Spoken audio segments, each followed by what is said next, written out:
घडामोडींना वेग येताना पाहायला मिळतोय। केंद्रीय मंत्री मुरलीधर मोहोळ देखील गेल्या 2 तासांपासून सागर निवासस्थानी बसलेत। संजय काकडे हे देवेंद्र फडणवीसांच्या भेटीला पोहोचलेत, त्यामुळे आत्ताच्या क्षणाची एक मोठी घडामोड पाहायला मिळतेय। खासदार झालेले नवनिर्वाचित खासदार झालेले केंद्रीय मंत्री मुरलीधर मोहोळ हे गेल्या 2 तासांपासून सागर निवासस्थानी पोहोचलेत। त्यासह दुसरीकडे संजय काकडे हे देखील फडणवीसांच्या भेटीला पोहोचल्याचं पाहायला मिळालंय।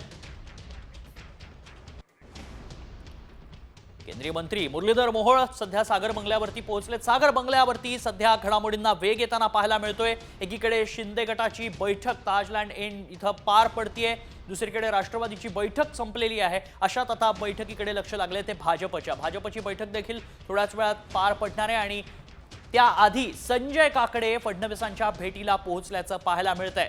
दुसरीकडे भाजपचे खासदार केंद्रीय मंत्री मुरलीधर मोहोळ हे देखील गेल्या 2 तासांपासून फडणवीसांच्या सागर बंगल्यावरती पाहायला मिळत आहेत। वळूयात पुढच्या बातमीकडे। अजित पवारांची आई आशाताई या देखील देवगिरी बंगल्यावर आता पोहोचल्या।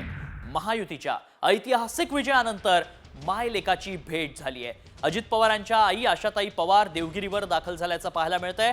बारामतीमध्ये अजित पवारांच्या विजयाचा जल्लोष झाल्यानंतर आज मायलेकाची भेट होणार आहे। आशाताईंनीच बारामतीमध्ये मतदारांना भावनिक आवाहन केलं होतं, पत्र लिहिलं होतं, माझ्या मुलाला जिंकून आणा अशा आशयाचं ते पत्र होतं। आशाताईंनी पत्राद्वारे एक भावनिक साद घातली होती मतदारांना, बारामतीकरांना। हे पत्र देखील प्रचंड व्हायरल झालं होतं। हे पत्र अजित पवारांच्या बारामतीतल्या सभेत वाचून दाखवण्यात आलं होतं। आशाताई या सभेत देखील उपस्थित होत्या आणि आता त्यानंतर मुलाच्या विजयानंतर विक्रमी यशानंतर मायलेकाची भेट होताना पाहायला मिळते। एक्सक्लुझिव्ह दृश्य फक्त साम टीव्ही कडे आहेत। आपण बघतोय ही एक्सक्लुझिव्ह दृश्य देवगिरी बंगल्यावरती मायलेकाची भेट झाल्याचं पाहायला मिळतंय। ऐतिहासिक विजयानंतर मायलेकाची भेट पाहायला मिळते, त्यामुळे आईनं घातलेली बारामतीकरांना भावनिक साथ कुठेतरी कामी आल्याचं म्हणता येईल। अजित पवारांनी विजयश्री खेचून आणलाय। पवार विरुद्ध पवार सामन्यामध्ये अजित पवार सरस ठरले। बारामतीमध्ये अजित पवारांच्या विजयाचा एकीकडे जल्लोष झाला आणि त्यानंतर आज ही भेट पार पडतीये।